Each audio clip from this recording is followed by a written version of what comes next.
الله الذي خلق السماوات والأرض وأنزل من السماء ماء فأخرج به من الثمرات رزقا لكم وسخر لكم الفلك لتجري في البحر بأمره وسخر Assalamualaikum لكم warahmatullahi wabarakatuh. وسخر لكم الشمس والقمر. Alhamdulillah wassalatu wassalamu ala Rasulillah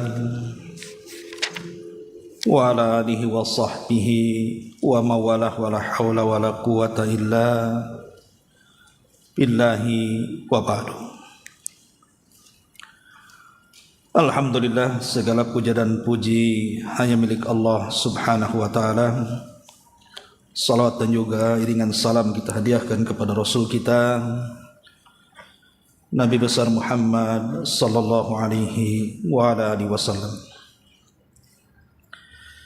Kita lanjutkan kembali kajian kita, masih membahas 175 jalan menuju surga. Dan kita masuk pada halaman ke-81 di poin 31,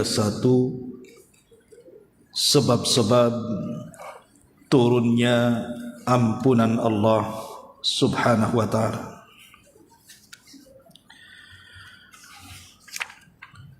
Di sini pengarang membawakan sebuah hadis yang dikeluarkan oleh Imam At-Tabrani dan disahihkan oleh Syekh.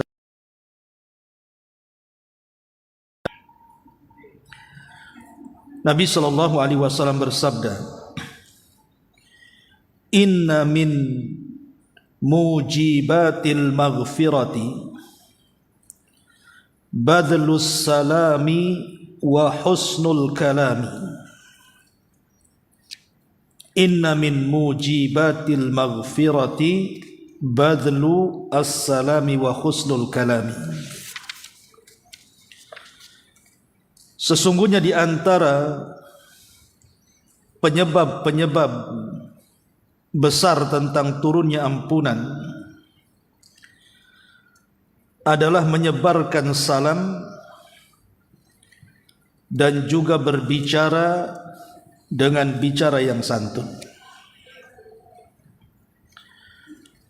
Di sini Nabi sallallahu alaihi wasallam menyebutkan dua sebab terbesar yang mengakibatkan ampunan Allah turun kepada kita. Pertama, perbanyak salam, dan yang kedua, berbicaralah dengan pembicaraan yang baik dan santun. Baik ma'asyiral muslimat yang dimuliakan Allah subhanahu wa ta'ala, saya, ibu atau siapapun yang hidup di dunia ini pasti sehari-hari melakukan dosa. Tidak mungkin kita ini tidak melakukan dosa. Apakah dosa itu terang-terangan atau sembunyi-sembunyi? Apakah dosa itu disengaja ataupun tidak disengaja? Yang jelas bahwa manusia itu melakukan dosa, dan biasanya dosa itu memiliki efek samping yang buruk bagi kehidupan kita. Makanya setiap hari minimalnya, kalaupun kita melakukan dosa, tapi iringilah dengan meminta ampunan Allah subhanahu wa ta'ala dari dosa. Dengan cara apa? Lah di sini Nabi sallallahu alaihi wasallam menyebutkan dua amalan. Kalau wa ta'ala, maka lakukan dua perkara.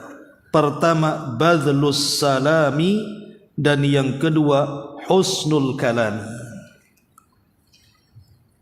Badlus salam artinya menyebarkan salam. Dan husnul kalam artinya seseorang berusaha untuk bicara yang santun kepada manusia. Dan dua-duanya amalan penyebab turunnya ampunan Allah Subhanahu wa taala. Dan dua-duanya bukan perkara berat.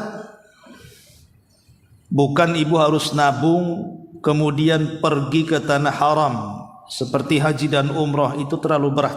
Tidak semua orang sanggup berjalan ke sana.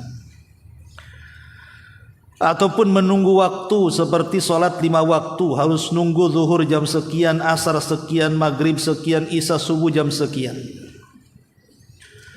Cukup keluar rumah ketemu orang, kemudian ibu ucapkan salam, kemudian basa-basi dengan kalimat-kalimat yang santun, itu sudah cukup itu. Maka Allah Subhanahu wa taala akan menurunkan ampunan-ampunannya kepada kita. Ma'asyiral muslimat yang dimuliakan Allah Azza wa Jalla, adapun menyebarkan salam, kita tahu bahwa salam itu adalah hisalul Islam. Identitas seseorang itu dikatakan salam. Jadi ciri seorang muslim itu tampak dari ucapan salam. Kalau ibu ada di negeri kafir, tiba-tiba kemudian ada yang lewat mengucapkan salam dengan salam yang jelas, pasti kita akan langsung berhusnudzon dia orang muslim,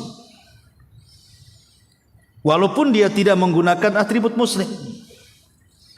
Karena memang salam itu bagian daripada khisal al-Islam, identitas seorang muslim. Ketika ada seorang laki-laki ayyul islami khairun, Rasul, keislaman seseorang yang paling baik itu apa? Maka Nabi SAW mengatakan tut'imut ta'ama wa taqra'us salama ala man araf. Engkau memberi makan orang-orang yang berhajat kepada makan, atau engkau melemparkan salam pada orang yang kau tak kenal. Lihat di sini Nabi menjawab ketika ada sahabat yang mengatakan mengatakan salah satunya muslim yang suka menyebarkan salam. Jadi orang yang suka menyebarkan salam, ibu sedikit-sedikit ketemu orang salam, sedikit-sedikit ketemu orang salam, maka itu tanda keislaman baik pada seseorang.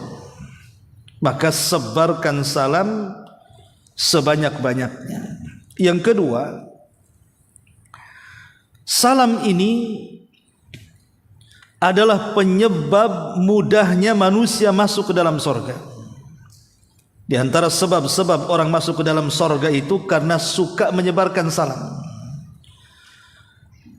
Ketika Nabi SAW Mekah ke Madinah dalam hijrah itu, kemudian mengumpulkan para sahabatnya di Kuba, lah ceramah yang pertama kali yang Nabi SAW sampaikan kepada para sahabat itu adalah disuruh para sahabat menyebarkan salam sebanyak-banyaknya. Apa kata Rasul? Ayyuhan nas absu salama bainakum wa at'imut ta'ama wa sallu wan nasu niyam tadkhulul jannata bisalam. Wahai manusia, sebarkan salam pada makan dan salatlah di tengah malam saat manusia sedang tertidur. Kata Rasul, kalian akan masuk surga dengan selamat.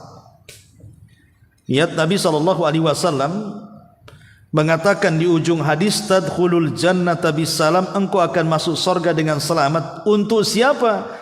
Yang pertama menyebarkan salam dulu, baru bicara memberi makan, baru bicara salat malam.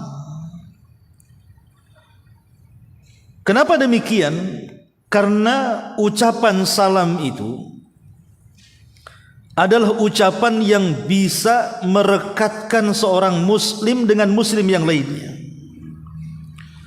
Kata Nabi SAW dalam sebuah hadis, la tadkhulul jannata hatta tu'minu wa la tu'minu hatta tahabbu awala adullukum ala syai'in idza fa'altumuhu tahabbtum abshu as-salama bainakum. Kata Rasul, kalian tidak akan masuk surga sampai kalian beriman, dan kalian tidak mungkin beriman sampai kalian saling merekatkan di antara kalian dengan kecintaan. Maukah kutunjukkan kepada kalian cinta-cinta di antara kalian? Kemudian Rasul mengatakan, sebarkan salam di antara kalian. Mujarab, sering saya katakan Bu, salam itu obat yang paling mujarab kalau ibu sedang bertengkar. Pamannya ibu lagi bertengkar dengan tetangga, ini enggak akurat. Kemudian setelah hadir di majelis taklim, sadarlah bahwa bertengkar dengan tetangga itu tak bagus. Mulai dia sadar dia ingin baikan. Tapi mau baikan itu tah dari mana caranya dia tidak tahu caranya. Dari mana mulainya dia tidak tahu mulainya. Karena sudah lama masalahnya bertengkar dengan tetangganya. Mulailah dengan salam. Jadi kalau ada tetangga lagi nyapu Bu, ya, yang bertengkar dengan ibu itu, ucapkan salam saja. Assalamualaikum. Mungkin awalnya yang nyapu bingung, dia mengucapkan salam sama siapa kan gitu. Tumben dia mengucapkan salam katanya. Nengok, tak ada orang, jangan-jangan aku yang dimaksud. Mungkin pertama tak mau jawab tuh, masih dongkol mungkin ya. Awalnya mungkin masih tengok ibu kayak setan kan gitu. Ya. Tapi besok ibu lagi mengucapkan salam, mulai berubah jadi malaikat tuh. Kok baik orang ini kan? Pasti dijawab tuh lama-lama.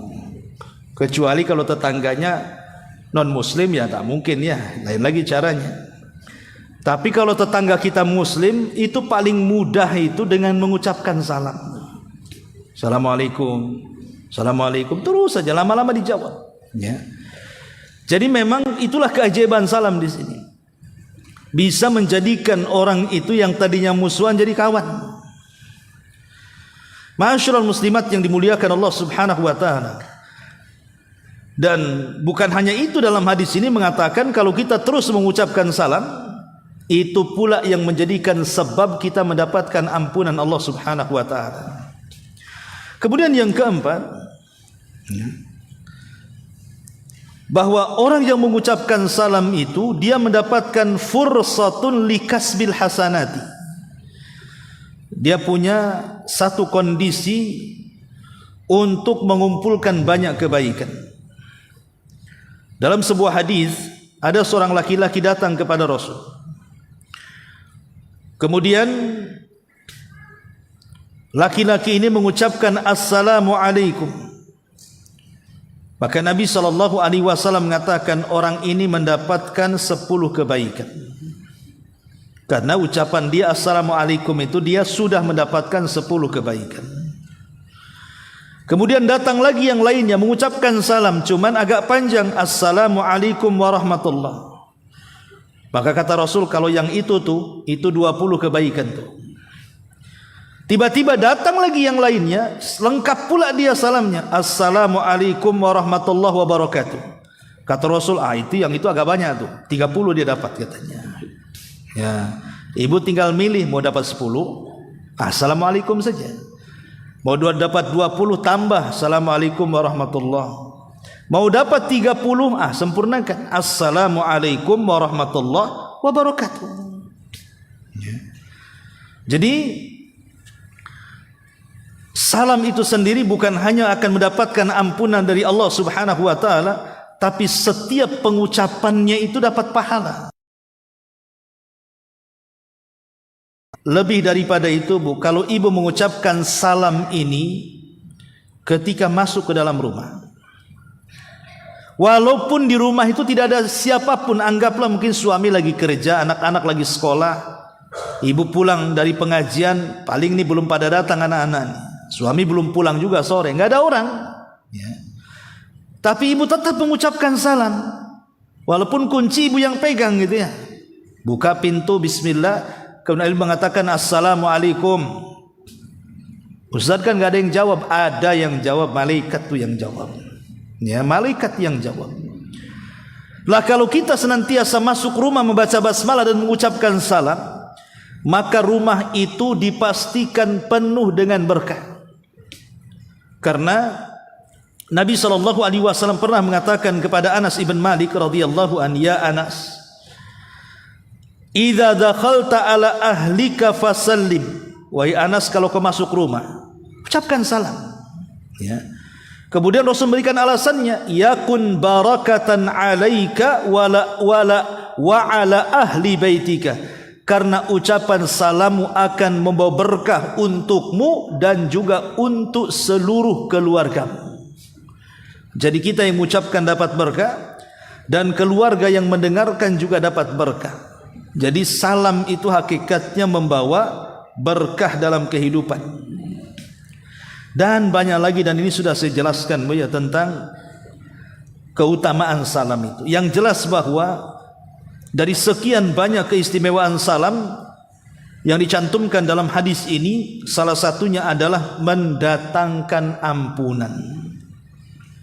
Jadi kalau ibu merasa banyak hutang, banyak dosa kepada Allah Azza wa Jal, maka sebarkan salam di mana-mana. Kalau mungkin ibu dengan sengaja setiap ampun, mungkin agak ribet kan begitu. Ya bisa ibu lakukan di tengah-tengah kesibukan, tapi sampai kapan seperti itu? Maka di sini Nabi memberikan solusi yang gampang. Tanpa sadar dosa-dosa ibu sudah diampunkan. Seperti yang dilakukan oleh Ibnu Umar radhiyallahu anhuma yang sudah saya jelaskan. Setiap hari Abdullah ibn Umar itu kalau tidak ada pekerjaan, kalau setiap hari dia datang ke pasar hanya untuk menyebarkan salam. Ketemu penjual, assalamualaikum. Ketemu pembeli, assalamualaikum. Bayangkan kalau satu pasar itu 1.000 orang, berarti 1.000 orang yang dia salami, 1.000 ampunan yang dia dapati. Jadi kalau ibu ingin dapat ampunan sebanyak-banyaknya, pulang dari sini salami semua orang tuh. Ya, ketemu orang di jalan, assalamualaikum, terus, apalagi jalan kaki bukan, banyak ketemu orang tuh. Apalagi ke mall, ya, mungkin kalau ibu nyalami orang mall mungkin jadi perhatian bu. Ya, nggak masalah, ya, ibu sedang mensyiarkan syiar Islam. Karena memang syiar salam ini semakin hari semakin tidak ada. Apalagi dengan banyaknya bahasa yang merubah dari kata jadi hello kan itu ya. Nelpon bukan assalamualaikum, halo, assalamualaikum bu, jangan halo. Ya. Jadi banyak bahasa-bahasa yang merubah salam itu yang jadi masalah. Jadi syiarnya mulai kurang. Kemudian yang kedua, Nabi SAW mengatakan wa husnul kalam. Selain salam, kata Nabi SAW, wa husnul kalam. Kalau bicara, maka yang keluar dari kata-katanya itu semua pembicaraan yang baik. Dia akan memilih diksi, akan memilih kata, akan memilih mufradat, kosakata yang terbaik. Karena dalam semua bahasa, apalagi negeri kita kan, itu masing-masing bahasa itu kan ada yang santun. Maksudnya kalau di Jawa itu ada yang bahasa kasar gitu ya. Kemudian bahasa Sunda juga sama, bahasa Padang juga sama. Saya kira semua bahasa di negeri kita, di daerah-daerah itu yang berbeda, mufradatnya satu dengan yang lain itu pasti punya bahasa halus. Jadi kalau seandainya kita berusaha untuk memakai bahasa halus itu, maka itu sebab ampunan yang Allah Subhanahu wa taala berikan kepada kita. Karena Allah Subhanahu wa taala sangat memerintahkan kepada kita untuk berbicara dengan pembicaraan yang baik. Wa qulu linnasi husna, kata Allah. Katakan kepada manusia itu ucapan-ucapan yang baik. Dalam sebuah hadis yang dikeluarkan oleh Imam Ahmad dan dinyatakan sahih oleh Syekh Albani rahimahullahu taala. Rasul pernah mengatakan seperti ini.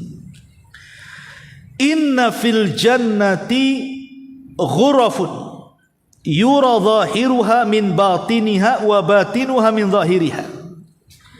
Di sorga itu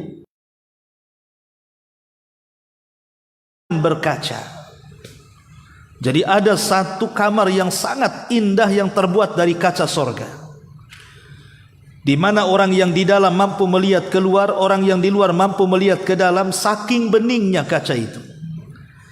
Dan tentu rumah kaca di sorga jauh lebih indah dibandingkan rumah kaca di dunia.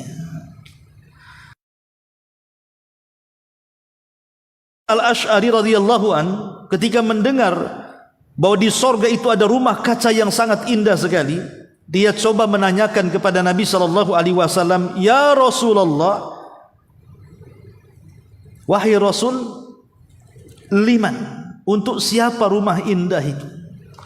Apakah rumah indah itu atau kamar-kamar indah itu untuk para nabi, untuk para rasul, ataukah siapapun bisa mendapatkan rumah ataupun kamar-kamar kaca indah itu?" Maka Nabi SAW mengatakan, "Ya Aba Musa, semua orang bisa mendapatkannya dengan beberapa amalan ini." Kemudian Nabi SAW mengatakan, "Liman alanal kalam." Yang pertama, liman alanal kalam, bagi orang yang menata ketika bicara. Bagi orang yang menata bahasa ketika bicara, artinya bagi orang yang memilih kata yang baik saat bicara. Berbicara yang santun, berbicara yang baik. Wa at'amat ta'ama, dan bagi orang yang suka memberi makan fakir miskin. Wa bata lillahi qa'imah wan nasu niyam, dan bagi orang yang tidak tidur malam karena Allah, kemudian dia tahajud saat manusia sedang terlelap tidur. Jadi ada 3 amalan. Kalau ibu ingin mendapatkan rumah kaca indah di sorga, pertama, hati-hati dalam bicara, keluarkan kata-kata santun. Yang kedua, kasih makanlah orang-orang yang berhajat dengan makanan. Dan yang ketiga, amalan kata Rasul, orang itu akan mendapatkan satu kamar indah di sorga. Lah salah satunya Rasul sallallahu alaihi wasallam menyebut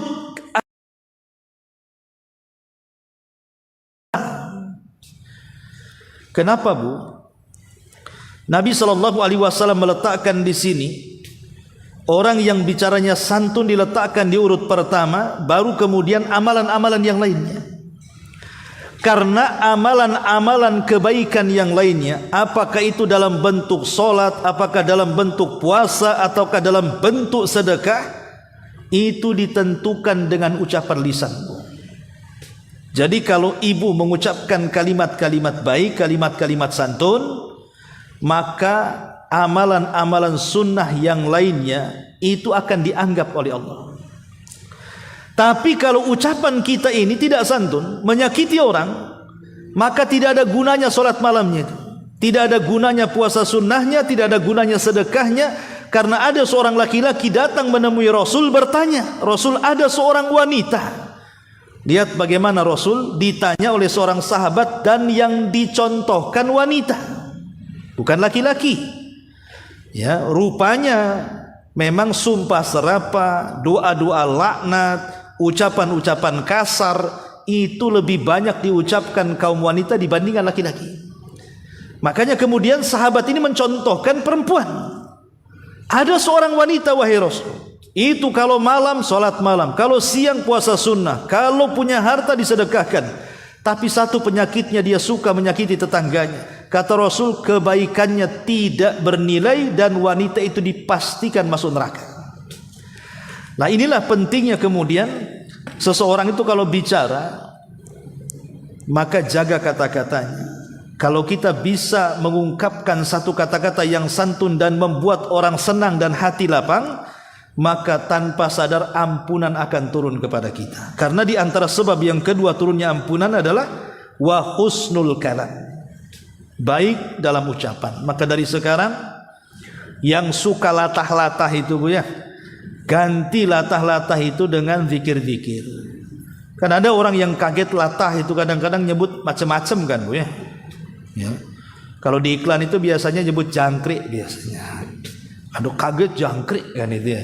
Kan bisa diganti dengan istighfar. Astagfirullah. Itu dibiasakan Bu latah-latah itu supaya, karena kan latah ini kan dia tanpa sadar mengucap tuh masalahnya.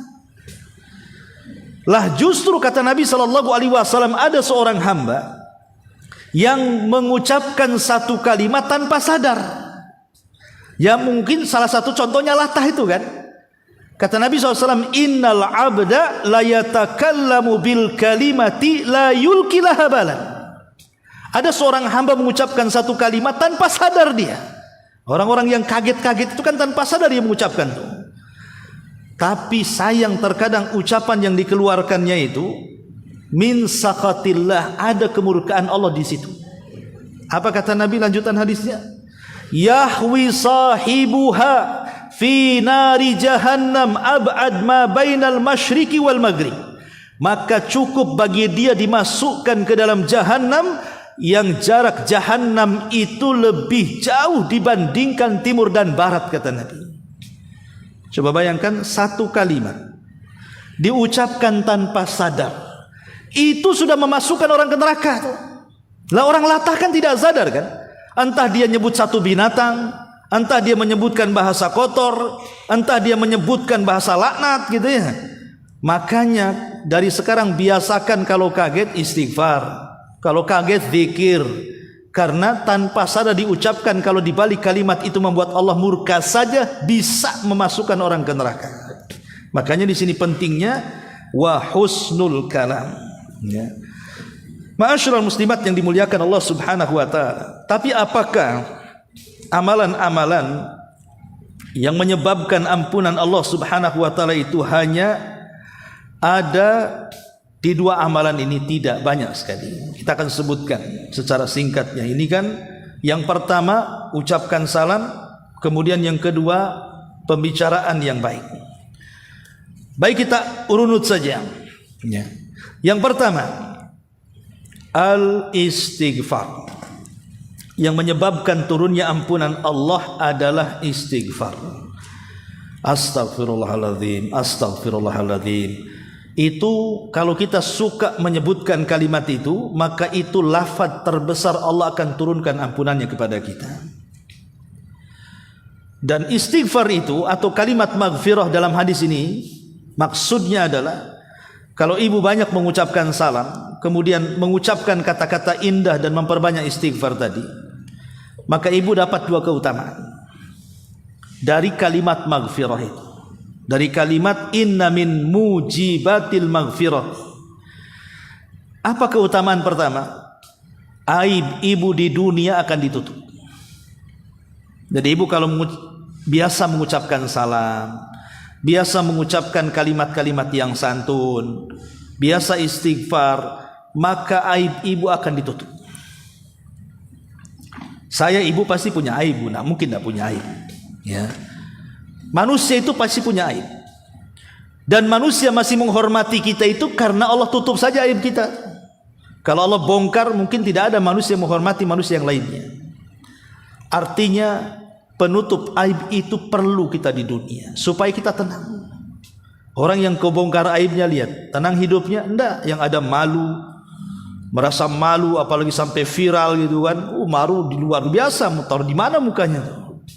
Tapi orang yang mendapatkan ampunan Allah, maka dia akan mendapatkan keutamaan. Yang pertama, ditutup aibnya. Yang kedua, kalaupun dia berbuat dosa di dunia, kelak di akhirat Allah Subhanahu wa taala tidak akan mengazabnya.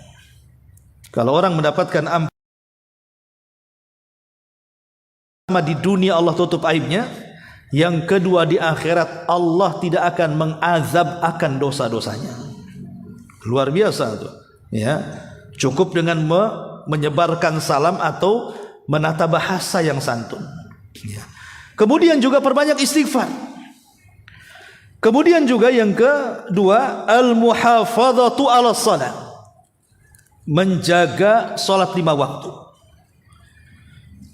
Nabi SAW mengatakan, ara'aitum law anna nahran bi babi ahadikum. Bagaimana pendapat kalian kalau di depan rumah kalian itu ada sungai jernih banget gitu ya. Memang langsung dari sumbernya, tidak ada kotor-kotornya sama sekali. Bening, bersih, tawar gitu. Bagaimana pendapat kalian kalau di depan rumah kalian ada sungai seperti itu? Kemudian Rasul mengatakan, yaghtasilu minhu kulla yaumin khamsa marrat. Di mana di antara kalian dalam sehari minimalnya 5 kali kalian mandi. Kemudian Rasul mengatakan, hal yabqa min dharanihi syai'un, kira-kira badanmu itu masih kotor atau bersih?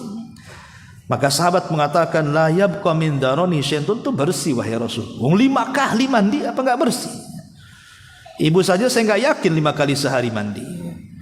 Ya kan? Paling mungkin kalau malas ya sekali aja kan. Pagi dingin lah, nanti siang-siang atau sore gitu ya.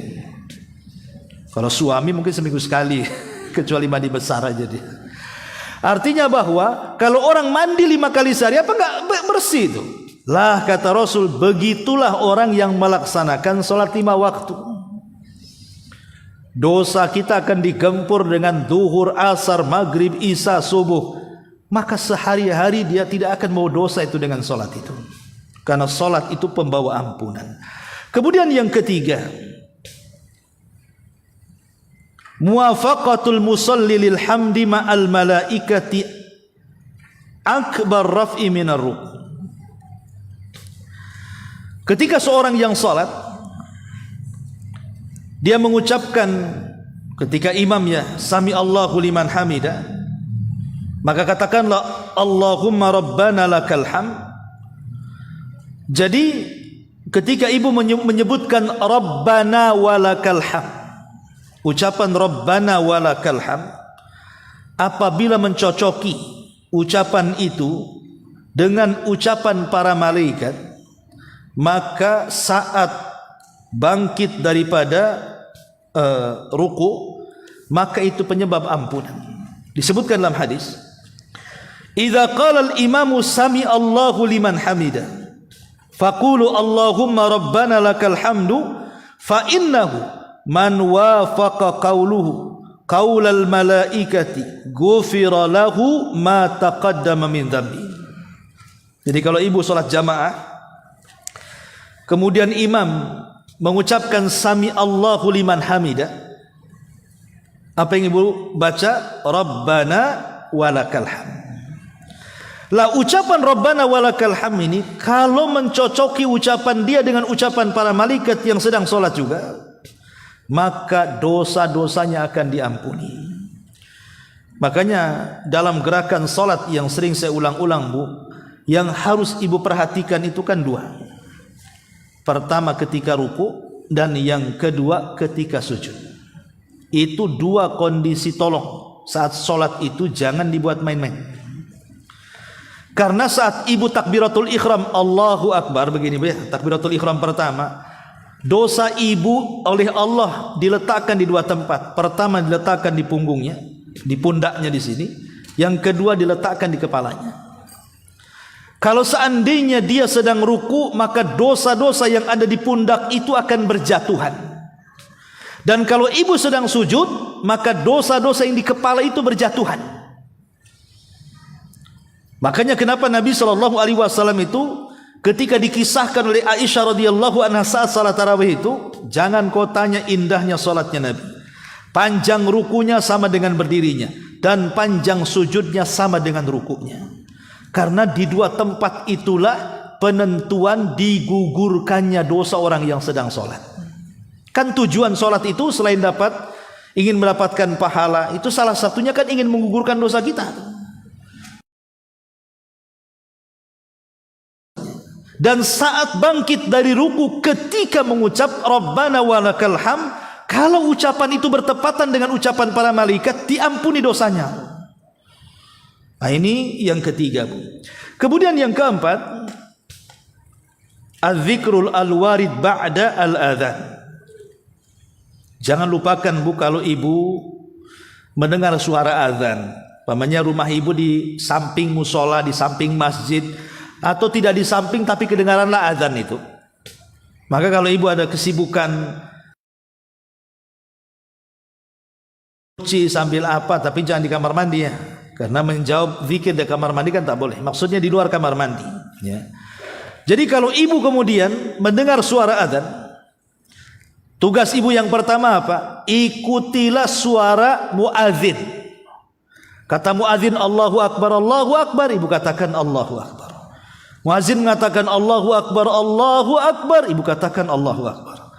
Muadzin mengatakan asyhadu an la ilaha illallah, ibu katakan asyhadu an la ilaha illallah. Terus sama persis dengan ucapan muadzin kecuali di dua tempat. Apa itu? Ketika muadzin mengatakan hayya 'alas shalah ataupun hayya 'alal falah, maka ibu cukup mengucapkan la haula wala quwata illa billah. Jadi dua lafaz ini ibu ucapkan la haula wala quwata illa billah. Kemudian kalau muazzin menutup Allahu Akbar la ilaha illallah, maka ibu juga mengucapkan kalimat sama. Lah setelah ibu mendengarkan suara azan ini, jangan lupa Bu, ibu membaca doa yang diajarkan Rasul. Ya selain Allahumma rabb hadhihi da'wati tamma, ini sudah ma'ruf ya. Tapi di sana ada tambahan. Apa tambahannya? Asyhadu an la ilaha illallah wahdahu la syarikalah wa asyhadu anna Muhammadan abduhu wa rasuluh raditu billahi rabban wa bi Muhammadin rasulan wa bil islami dinan ghufira lahu min dzambihi. Maka dosa-dosa orang yang mengucapkan kalimat ini akan berguguran. Jadi ibu ucapkan kalimat ini setelah menjawab azan, kemudian salatil qaimah, baru setelah itu ibu baca syahadat di sini. Asyhadu an la ilaha illallah wahdahu la syarikalah wa asyhadu anna Muhammadan abduhu wa rasuluh raditu billahi rabbiya wa bi Muhammadin rasulah. Kemudian wa bil islami dinan. Maka Rasul tutup kalimatnya ghufira lahu ma taqaddama min dzambi. Maka dosa-dosanya akan berguguran. Ini yang keempat. Yang kelima, isbagul wudu wal masyu ilal masajid. Sempurnakan wudu, langkahkan kaki ke masjid. Karena setiap langkah-langkah kaki ke masjid itu akan menghapus dosa dan menambah pahala. Dan setiap orang berwudu, tetesan-tetesan yang keluar dari anggota wudu itu mengeluarkan dosa. Kemudian yang keenam, az-zikru ba'dal wudu. Berzikir setelah berwudu. Habis berwudu jangan diam saja, tapi ada zikirnya. Asyhadu an la ilaha illallah wa anna Muhammadan abdullahi wa rasuluh. Cuman situ saja. Ngomong gitu aja Bu. Ngomong dua kalimat syahadat. Wa anna Muhammadan abdullahi wa rasuluh. Apa kata Rasul? Kalau dia mengucapkan kalimat ini setelah wudu, maka kata Nabi, dosa-dosanya akan diampuni. Bukan hanya itu saja, pintu-pintu sorga akan dibuka. Jadi cukup mengucapkan dua kalimat syahadat setelah wudu. Kemudian juga yang nomor 7, berzikir setelah sholat wajib. Utamanya istighfar. Ibu sholat wajib nih, zuhur, selesai salam, ucapkan istighfar 3 kali. Astaghfirullahaladzim, astaghfirullahaladzim, astaghfirullahaladzim. Atau astaghfirullahaladzim wa atubu ilaih. Astaghfirullahaladzim wa atubu ilaih. Astaghfirullahaladzim wa atubu ilaih. Intinya istighfar. Ya.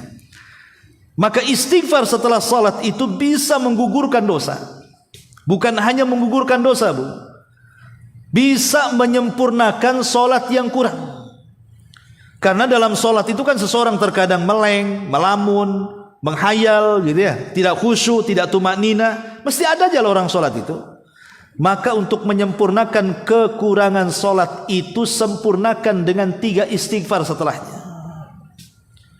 Jadi bukan hanya dosa-dosa kita diampuni, tapi istighfar 3 kali setelah solat itu bisa menyempurnakan solat itu. Dan kalau solat kita sempurna, tentu pahalanya akan besar di hadapan Allah Azza wa Jalla. Termasuk juga berzikir kepada Allah Subhanahu wa Ta'ala. Yang nomor 8, berzikir kepada Allah Azza wa Jalla setiap waktu. Kata Nabi SAW, ma'alal ardi ahadun yakun.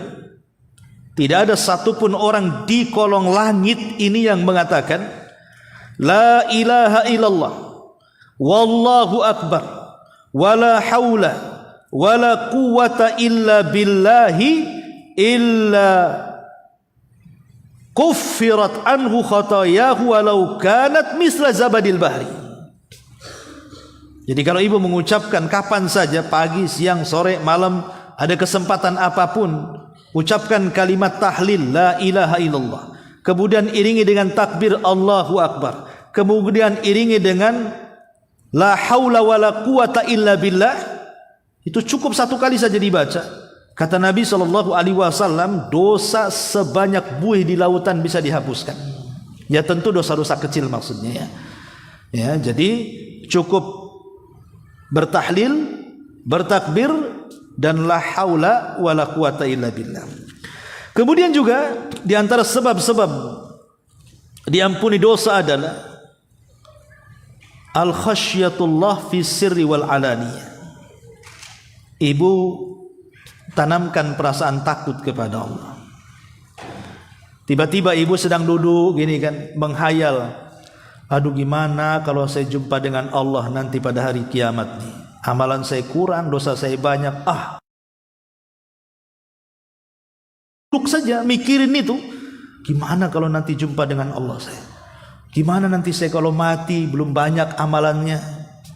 Gimana kalau saya masuk neraka? Jadi dia mikir itu sampai ke akhirat sana. Akhirnya timbullah perasaan takut kepada Allah Azza wa Jalla. Hanya mikirin itu saja kemudian menimbulkan perasaan takut, itu sudah cukup, Bu. Dosa ibu sudah diampuni itu. Hanya duduk saja, temenung gitu saja. Ya. Tapi kalau temenungnya mikir utang, akhirnya takut sama debt collector, yang itu takut sama manusia namanya. Itu enggak menggugurkan dosa, itu nambah utang namanya ya. Maksudnya di sini terpikir takut itu karena takut berjumpa dengan Allah. Kemudian takut nanti macam mana hisabnya, takut nanti macam mana kalau dia masuk neraka, sehingga timbul rasa takut, yang rasa takut itu mendorong terus meningkat amalan dan menjauhi maksiat. Lah semata-mata duduk kayak gitu saja sudah diampuni itu. Makanya Allah Subhanahu wa Ta'ala berfirman di dalam Al-Qur'anul Karim, innal ladzina yakhshawna rabbahum bil ghaibi lahum maghfiratun wa ajrun katsir.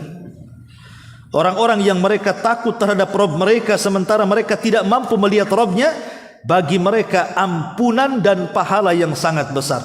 Hanya semata-mata takut sudah dapat ampunan tuh, tapi takutnya karena Allah ya. Kemudian amalan yang lainnya as-salatu ala nabi, memperbanyak salawat.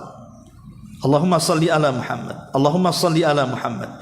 Orang yang memperbanyak salawat, kata Rasul, man shalla alayya salatan wa salawatin wa khuttat anhu asyru khati'atin wa rufi'at lahu asyru darajatin. Siapa yang bersalawat 1 kali, aku akan bersalawat 10 kali. Allah akan bersalawat 10 kali kepada kita. Tidak sampai di situ, maka 10 dosanya akan dihapus dan 10 derajatnya akan diangkat. Jadi ini di hari Jumat, apalagi di hari Jumat sekarang kan Bu. Di hari Jumat itu sangat dianjurkan memperbanyak salawat ya. Kemudian juga di antara sebab-sebabnya adalah ad-du'a'u fi thuluthil lailil akhir. Ibu angkat kedua tangan di 1/3 malam akhir. Tidak harus sejam 2 jam, tidak harus. Ibu ngelilir lah ya. Pamannya tahu-tahu jam 3 itu ibu ngelilir karena dingin pengen kencing. Akhirnya kemudian ibu bangun ke kamar mandi. Sempatkan berwudu di situ. Walaupun harus tidur lagi, tapi minimalnya adalah malam-malam yang ibu hidupkan. Karena qiyamul lail itu bisa dilakukan dengan 5 perkara. Tidak mesti tahajud. Ya. Pertama dengan zikir, yang kedua dengan wudu, yang ketiga dengan doa, yang keempat dengan tahajud, dan yang kelima dengan baca Quran. Ibu kalau lakukan satu saja dari 5 perkara ini, ibu sudah menghidupkan malam. Ya. Syukur-syukur ibu bisa melakukan 5-5-nya. Nah, itu luar biasa ya kan? Sudah ibu zikir, ibu wudu, ibu baca Quran, ibu tahajud, ibu doa lagi. Wah, itu udah mantap. Tapi kalau 50 watt sudah memang tidak bisa lagi. Ya minimal kamar mandi kencing, sempatkan berdoa lah. Minta ampun kepada Allah kemudian tidur lagi, kan bisa itu. Ini juga diantara amalannya. Kemudian juga as-sabru alal bala. Ibu semata-mata diam bersabar, enggak melakukan aktivitas apapun, hanya duduk sabar saja. Karena sering saya katakan, Bu, penyebab stres manusia banyaknya masalah itu karena 3 perkara kan. Perkara yang sudah berlalu, perkara yang akan datang, dan perkara yang sedang ibu lalui. Stres itu, musibah itu datang dari 3 perkara ini. Pertama dari yang sudah lalu. Boleh jadi ibu kehilangan uang, udah sebulan gak ketemu-ketemu. Stres kan Bu ya. Kehilangan dompet sebulan gak ketemu-ketemu. Ya usah, di situ rekeningnya semua tuh, ada 1 M lagi di situ. Kemudian juga mungkin orang yang dicintainya meninggalkan kita, atau mencari barang tak ketemu-ketemu, atau mungkin pernah sukses dulunya akhirnya miskin, jadi stres, kepikiran kan itu. Akhirnya jadi musibah bagi kehidupannya. Atau perkara-perkara yang akan datang yang belum terjadi, ibu sudah stres duluan tuh. Cemana anak saya ke depannya nanti, jadi orang ke jadi apa gitu. Jelas jadi orang, Bu. Tapi orangnya seperti apa ya mungkin tak tahu, tapi jelas jadi orang. Orang kok pikir anak saya jadi orang enggak? Udah orang padahal dia. Kemudian juga terkadang terpikir masa depan. Kalau ibu terutama yang sudah tua-tua biasanya. Kalau yang muda-muda enggak, biasanya usianya sudah 50 tahun ke atas tuh mikirnya panjang biasanya. Apalagi orang yang sudah hijrah. Ya, kalau orang yang belum hijrah enggak akan mikir ke situ. Tapi biasanya orang yang sudah hijrah itu pasti mikir ke situ.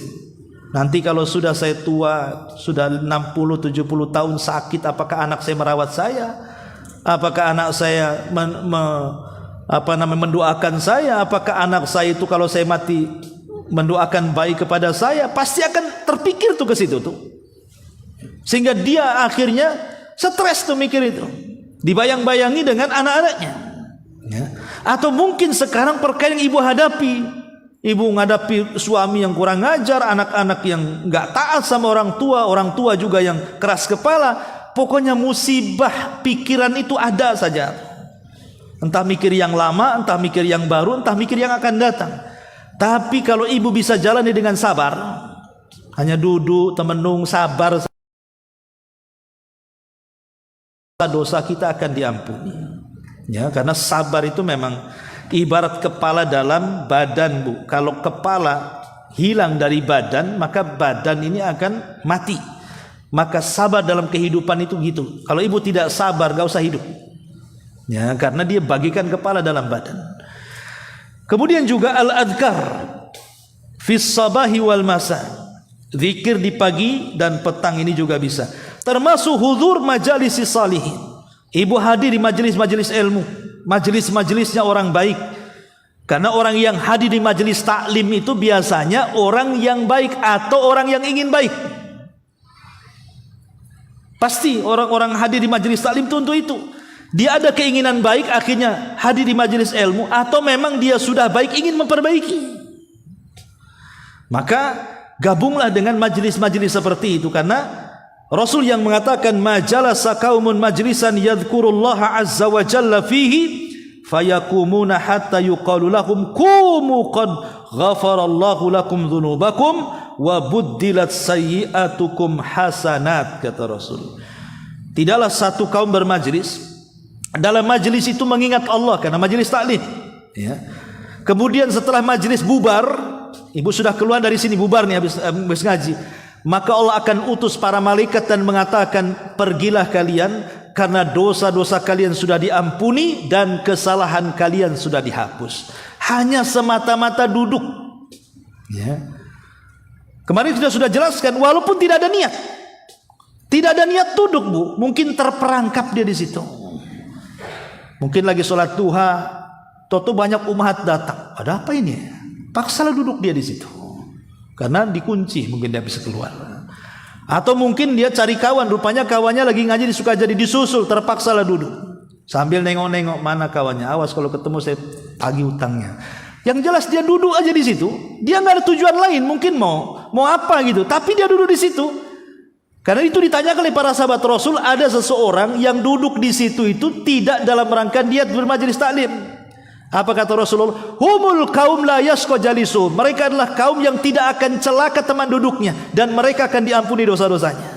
Apalagi orang yang sengaja datang untuk duduk di majelis taklim, orang yang enggak sengaja saja diampuni dosanya.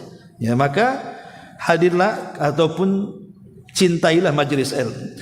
Termasuk juga salatu rakaataini ba'dal wudu. 2 rakaat setelah wudu. Ya, 2 rakaat setelah wudu. Ibu wudu masih basah-basah tuh, ibu wudu. Kalau sudah kering, sebagian ulama mengatakan tidak disunahkan salat sunnah wudu.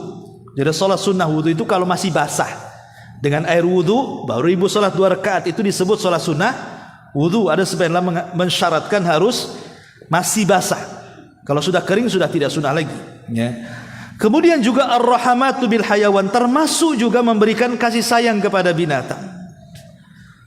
Ya, umpamanya kasihan banyak kucing-kucing di sekitar, ya beli makanan taruh gitu saja ya. Nah, itu kan maksudnya tidak berlebihan. Yang berlebihan itu kalau ibu melihara kucing anggora sampai 10, itu perharinya berapa, Bu tuh? Boleh jadi mungkin ibu ngasih jajan kucing lebih besar daripada anak-anaknya kan?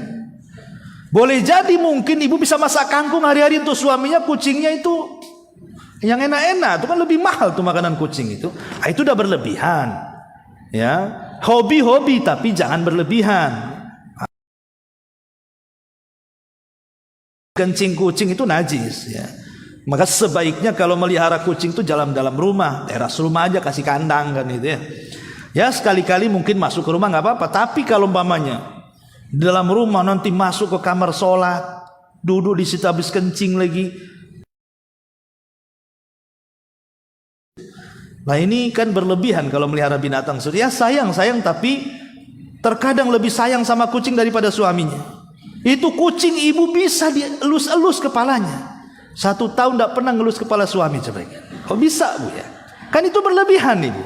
Masa sama binatang sesayang itu? Nanti suaminya marah nanti. Ya. Nah, ini diantaranya bagaimanapun ya rahmat kepada binatang yang sewajarnya. Ya. Kemudian juga termasuk juga doa kafaratul majlis. Itu penting, doa kafaratul majlis. Ya. Kenapa ditutup dengan doa kafaratul majlis? Karena juga sampai di sini kajiannya. Ya. Jadi ibu doa kafaratul majlis supaya dosanya diampuni. Tapi sebelum saya tutup dengan doa kafaratul majlis, kita buka tanya jawab, silakan.